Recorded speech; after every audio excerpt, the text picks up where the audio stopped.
आर्थिक अपना है स्वावलंबन। आज का टॉपिक जो है वो है स्वावलंबन। और उसमें भी संगीत भी चल रहा था, बड़ा अच्छा संगीत चल रहा था। हम ऋषियों के संतान हैं, इस भारत को बताते, पूरे देश को बताने की भी बात चल रही थी। तो वास्तव में स्वावलंबन की जो बात कही जाती है अपने यहाँ, स्वावलंबन का मतलब क्या होता है? स्वावलंबन का मतलब ये होता है कि अपने ऊपर डिपेंड हो जाना, अपने ऊपर आत्मनिर्भर हो जाना। स्वावलंबन का चार चीज बताया गया है। स्वावलंबन के बारे में गुरुदेव ने कहा 4 चीज होता है। स्वावलंबन में 4 चीज होता है। एक क्या होता है? एक होता है आर्थिक स्वावलंबन। आर्थिक स्वावलंबन का मतलब क्या होता है? आर्थिक स्वावलंबन का मतलब ये होता है कि जैसे कैसे हम पढ़ाई करते हैं या हम जो काम करते हैं उसके लिए हमको पैसा की आवश्यकता होती है, ट्यूशन फी देना होता है, चाहे जो भी होता है, तो पैसा की आवश्यकता होती है। तो होती है कि हम पैसा की आवश्यकता होती है, हम पैसा कहाँ से लेते हैं? हम अपने गार्जियन से लेते हैं या कोई अपने भैया से लेते हैं, जो मैंने अपने उनसे लेते हैं। तो स्वावलंबन का मतलब क्या होता है? हम अपने पैरों पर खड़ा हो जाए। अब क्या होता है आर्थिक स्वावलंबन के मतलब? हमारी जितनी भी खर्चा है, जो भी हम अपने, हमारा जो भी खर्च है, उस खर्च को हम स्वयं अगर वहन करते हैं, किसी तरह से व्यवस्था करते हैं, या ट्यूशन पढ़ा के या कहीं क्लास लेके या कोई भी अगर दूसरा काम भी करते हैं, काम करके हम अगर अपना आर्थिक उपार्जन कर पाते हैं, तो होता है अपना आर्थिक स्वावलंबन। दूसरा चीज क्या होता है? दूसरा चीज होता है कि आज हम लोग क्या हो गए हैं, अपना मनोरंजन का स्वावलंबन। गुरुदेव वहां बार बार कहते थे कि बेटा आज क्या हो गया है, आज लोग मनोरंजन का भी स्वावलंबन नहीं हो पाता। जैसे क्या है, हमारा मनोरंजन का स्वावलंबन का मतलब क्या होता है कि हम क्या है, हम किसी न किसी के ऊपर डिपेंड है। मनोरंजन के लिए क्या डिपेंड है? हमको अगर खुश रहना है, मान लीजिए आपको खुश रहना है, तो आपसे पूछा जाए भैया आपको खुश रहना है, तो आप क्या करेंगे? तो आपको खुश रखने के लिए जरूरत है कि आप सिनेमा देखेंगे। आपको खुश करने के लिए, तो आपको खुश रहने के लिए जरूरत है कि आपको टीवी देखेंगे। आपको खुश रहने का, आपको मैच देखने में बड़ी खुशी आती है, किसी को गाना सुनने में बड़ी खुशी आती है, और किसी को अपना अपने तरह तरह का शौक है। वो चीज हमारे जीवन में आ गया, वो चीज हम कर लिए, तो हम बड़ी मस्त होते हैं। हम सोचते हैं कि हमारा स्वावलंबन हम क्या है, तो हम ये है कि हम बड़ी मस्त होते हैं गाना सुनने से। तो क्या है, हमारा स्वावलंबी नहीं है। हम क्या है, अपने मस्ती के लिए हम कहीं ना कहीं पर डिपेंडेंट हैं। थोड़ा लंबी है, हम आधारित किस पर है? हम गाना पर आधारित है कि हम गाना सुनेंगे तब जाके मस्त होंगे। गुरुदेव ने कहा ये भी स्वावलंबन है। वो स्वावलंबन कैसे है? मनोरंजन का स्वावलंबन। हम मनोरंजन के लिए किसी न किसी पर डिपेंड होते हैं। तीसरा चीज और क्या होता है? और होता है आपको स्वास्थ्य के प्रति भी जागरूक होना पड़ेगा। स्वास्थ्य के प्रति जागरूक होने का मतलब कैसे होता है? अपने यहाँ के ऋषि लोग क्या करते थे, अपने यहाँ के जो संत लोग होते थे, वो पहले के लोग क्या कहा करते थे? पहले के लोग ये बताए जाते थे कि जो आयुर्वेदिक का चीज होता था, गुरुदेव ने क्या कहा? गुरुदेव ने कहा जो आने वाला समय, जो समय आ रहा है, उसमें लोगों की क्या आवश्यकता होगी? उन्होंने कहा अपनी आवश्यकता को कम करें और परिस्थिति के साथ तालमेल बिठाने की बात गुरुदेव ने कहा। पहले के लोग क्या होता था? पहले के लोग के पास बहुत कुछ नहीं होता था, बहुत नहीं होता था। पहले ना आज के पास सब चीज व्यवस्था हो गया, पहले डॉक्टर नहीं होता था, इतना हॉस्पिटल नहीं होता था, क्या होता था, इतना मेडिसिन नहीं होता था। लेकिन तो भी क्या होता था, पहले के लोग बड़े स्वस्थ होते थे। पहले के लोगों ने क्या कहा? लोगों ने कहा जहाँ तुलसी का पौधा होता है, पहले के लोगों ने क्या कहा? जहाँ तुलसी का पौधा रहता है वहां भूत प्रेत नहीं आता। हम लोगों ने क्या कहा?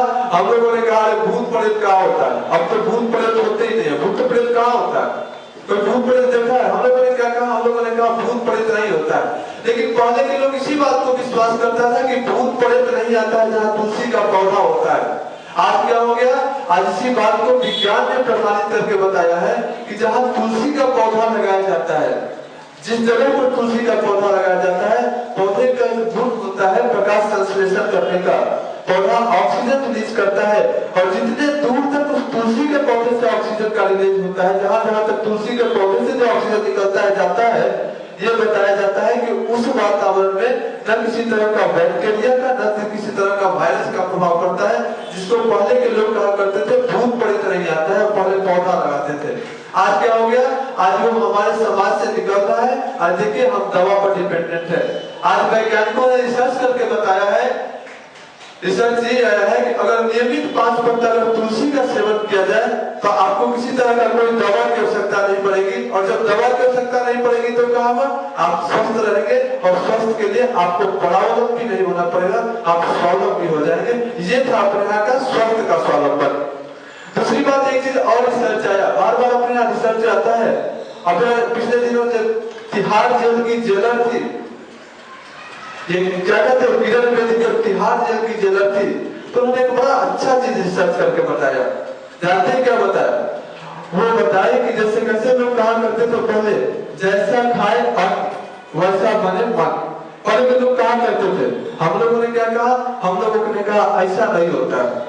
अभी रिसर्च ये आया, किरण बेदी ने ये रिसर्च किया कि अच्छा एक व्यक्ति किसी को अगर एक थप्पड़ मार देता है, किसी को अगर गाली दे देता है, तो क्या होता है, उसको बार बार इस बात का बड़ा टेंशन रहता है, एक थप्पड़ उसको मार दिया। अगर आप किसी को मार दीजिए एक थप्पड़, उसके बाद आपको बड़ी देर तक अफसोस लगा रहता है। अफसोस क्या लगता है? अफसोस ये लगता है किसी को मार दिए, कैसे हम मार दिए, मारना नहीं चाहता, बहुत सोचते हैं। किरण बेदी ने क्या रिसर्च की, बिहार जेल में तो एक से एक खूंखार लोग जाते हैं। वो रिसर्च की ये कि मान लीजिए अगर किसी को एक थप्पड़ मार देने पर हमको इतना अफसोस होता है, तो कोई व्यक्ति किसी को गोली कैसे मार देता है? कोई किसी को गोली कैसे मार देता है? देखता भी है, गोली भी मार देता है और उसको अफसोस भी नहीं होता है। ऐसा क्यों, कैसे कर लेता है? जानते हैं रिसर्च क्या पता? उन्होंने रिसर्च किया, जब सब लोग का सर्वे किया तो पता ये चलता है कि वहां जेल में जितने भी शुगर होते हैं, वो कोई एक भी ऐसा नहीं होता है जो मांसाहार का सेवन नहीं करता, एक भी ऐसा नहीं होता है जो मदिरा पान का सेवन नहीं करता है, जिसको अपने यहाँ के ऋषि लोगों ने क्या कहा था, जैसा खाए अन्न वैसा बने मन। तो ये था, उन्होंने रिसर्च करवाया, और आज आपको आश्चर्यचकित करने वाला रिपोर्ट आ रहा है तिहाड़ जेल से कि जो शूटर कभी हुआ करता था किसी जमाने में, किसी को गोली मार दिया करता था, आज क्या है, तो आज वो छोटा छोटा कुटीर उद्योग लगाया गया तिहाड़ जेल में, और सब लोग ये कुटीर उद्योग में काम करता है और अपना उत्पादन करता है, और क्या है, उसका जेल में ही खपत किया जाता है। जैसे अगरबत्ती बनाया तो आपके अन्न का ऐसा प्रभाव पड़ता था, जिसको आइंस्टीन ने भी कहा था। आइंस्टीन का जो थ्योरी आता है, पेनबुक्स थ्योरी ऑफ आइंस्टीन, उसमें क्या लिखा है, आइंस्टीन ने क्या बताया कि जैसे कोई किसी को मारते, आपको नहीं लगता है, जैसे मान लीजिए किसी को मुर्गा को काटा जाता है, ठीक है, आप उसके भाषा को नहीं समझ पाते हैं।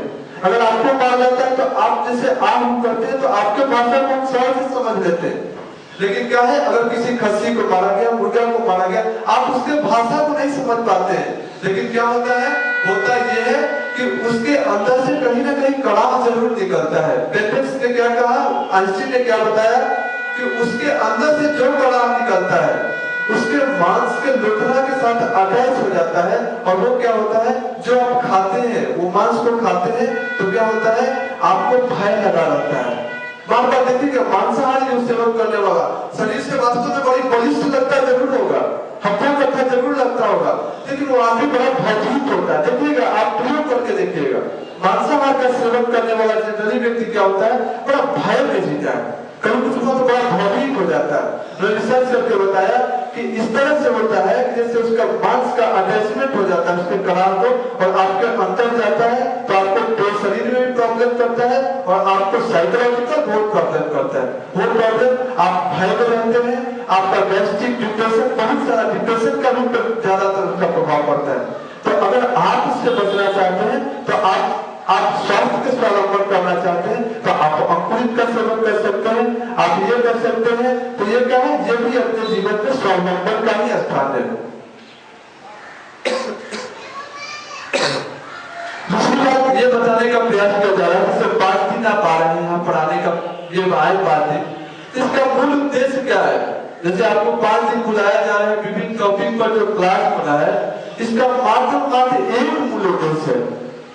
क्या उद्देश्य है? मूल उद्देश्य यह है कि आप उतने भीड़ में आते थे तो उतना उसको समझाया नहीं जाता था, आप यहाँ आए हैं तो आपको बताने का प्रयास किया जा रहा है कि वास्तव में अपना मिशन है क्या, अपना विचार क्रांति अभियान है क्या। गुरुदेव ने क्या कहा, गुरुदेव ने कहा पहले भारत के पूरे विश्व के पहले ऐसे ऋषि हुए जिनके सानिध्य में ये करवाया जाता है, जिनको मार्गदर्शन, जिनके बारे में आपको बताया भी जाता है, बार बार जो कुछ भी बोला जाता है उन्हीं से जुड़ा हुआ बोला जाता है। उन्होंने क्या कहा, भारत के विश्व के पहले ऐसे ऋषि हुए जिन्होंने पहली बार उन्होंने कहा जैसे कि गुरु होता है, तो गुरु क्या होता है? गुरु अपने जो छोटे होते हैं शिष्य होते हैं उसको क्या कहते हैं? शिष्य को क्या कहते हैं? चेला कहते हैं। शिष्य हमारा क्या है? हमारा शिष्य है। लेकिन पहले विश्व के ऐसे ऋषि हुए जिनने क्या कहा? जिनने अपने अपने जितने भी शिष्य हुए उसको शिष्य नहीं कहा, उन्होंने क्या कहा? उन्होंने जितने भी अपने से जुड़ने वाले अनुयायी थे उसको उन्होंने कहा अपने अंग अवयव। गुरुदेव का एक छोटा सा आया है, आपको आज बता देते हैं, आप जरूर उसको लेकर पढ़िएगा। गुरुदेव का है, गुरुदेव का अपने अंग अवयव से, छोटा सा किताब है, 2-3 रुपए का। गुरुदेव ने क्या कहा? गुरुदेव ने हमको अपना अंग अवयव कहा है। जैसे क्या होता है, वो अंग अवयव कहने का मतलब क्या होता है? जैसे किसी अगर नाखून में आपको दर्द होता है तो पूरा शरीर परेशान हो जाता है। गुरुदेव ने क्या कहा? गुरुदेव यहाँ लाने का मूल मात्र उद्देश्य है, जिसको पिछले दिन बी राजेंद्र जी ने भी कहा था। बी राजेंद्र जी ने क्या कहा? बी राजेंद्र जी ने कहा कि अगर कोई हाथी दलदल में फंस जाए तो उसको कौन निकाल सकता है? 4 ऑप्शन दिए। पटना के जब डीएम थे तो अपने यहाँ आया करते थे, तो उन्होंने हम लोगों से पूछा, अच्छा एक बात बताइए, अगर कोई हाथी दलदल में फंस जाए तो उसको कौन निकाल सकता है? ऑप्शन दिया जाते हैं कौन कौन? ऊंट, गधा, घोड़ा, खच्चर। तो 4 चीज पूछा। अगर कोई हाथी दलदल में फंस जाए तो उसको कौन निकाल सकता है? हम लोग क्या थे? हम लोगों ने कहा, सब लोग का अपना अपना था, अपना अपना लोग कहा। जानते उन्होंने क्या कहा? उन्होंने कहा हाथी जब दलदल में फंस जाए तो उसको हाथी ही निकाल सकता है। आज समस्या क्या है?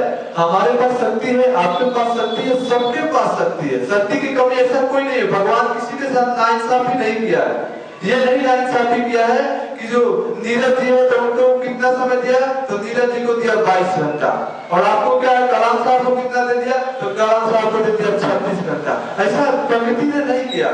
समय भी आपके पास उतना ही है, सामर्थ्य भी आपके पास उतना ही है, लेकिन आवश्यकता किस बात की है? आवश्यकता इस बात की है कि आप उसको प्रयास करके आप उसको जगाने का प्रयास नहीं किया, और आपने क्या किया? आपने उसका यूटिलाइज नहीं किया। तो उन्होंने क्या कहा? उन्होंने कहा कोई हाथी दलदल में फंस जाए तो उसको एक ही चीज निकाल सकता है, एक ही जानवर निकाल सकता है, वो हाथी निकाल सकता है। आज क्या स्थिति है? आज हमारे पास शक्ति तो है, लेकिन क्या हो गया है? हम दलदल में फंस चुके हैं। तो आपका क्या है? 5 दिवसीय साधना सत्र चलाया जा रहा है। वो क्या करवाया जा रहा है? वो ये करवाया जा रहा है कि आपको ट्रेनिंग दिया जा रहा है। कौन सा ट्रेनिंग दिया जा रहा है? ट्रेनिंग यही दिया जा रहा है कि 5 दिन में आप इतना मजबूत हाथी हो जाइए कि जितना भी दलदल में फंसा हुआ देख रहे हैं उसको आप निकाल सकिए। यही यहाँ गुरुदेव का भी यही किया था। विचार क्रांति का भी यही मूल उद्देश्य है। विचार क्रांति करने का मतलब क्या है? विचार क्रांति का करने का मतलब है, अभी तक बहुत क्रांति हुआ। कौन सा क्रांति हुआ? श्वेत क्रांति हुआ, हरित क्रांति हुआ, राजनीतिक क्रांति हुआ, बहुत क्रांति हुआ, लेकिन एक क्रांति गुरुदेव का